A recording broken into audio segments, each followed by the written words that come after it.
હું જીવલેણ બીમારીથી પીડાયેલી છું અને મને હવે કોઈ ફરક નથી પડતો એટલે હું ક્રેડિટ કાર્ડનું દેવું વધારતી રહી છું.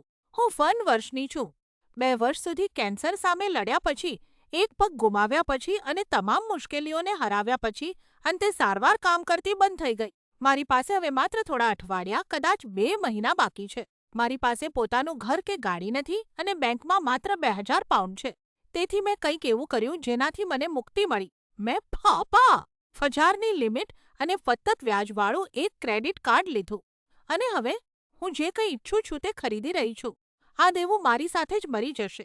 મેં £50નો એક શાનદાર ક્રેબ ડિનર પર ખર્ચ કર્યો કારણ કે કેન્સર મારા જડબામાં છે અને મારે છેલ્લી વાર લક્ઝરીનો સ્વાદ માણવો હતો. મેં મારા પરિવાર માટે મારા પોતાના અક્ષરોવાળા મોંઘા ઘરેણાં, વિશાળ જેલિકેટ્સ અને મારી ભત્રીજી માટે હાથથી વણેલી ધાબળી ખરીદી. મેં તો સ્થાનિક ફૂડ બેંકમાં 1000 પાઉન્ડનું દાન પણ કર્યું.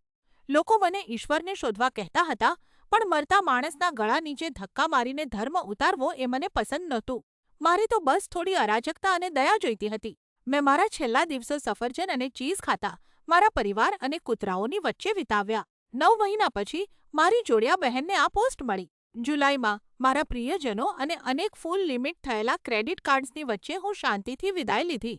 હું કોઈ વારસો નથી છોડી ગઈ, કોઈ પૈસા નથી છોડ્યા અને કોઈ પસ્તાવો નથી. મેં મારી અંતિમ ક્ષણોમાં સોજિંદગીઓ જીવી લીધી છે.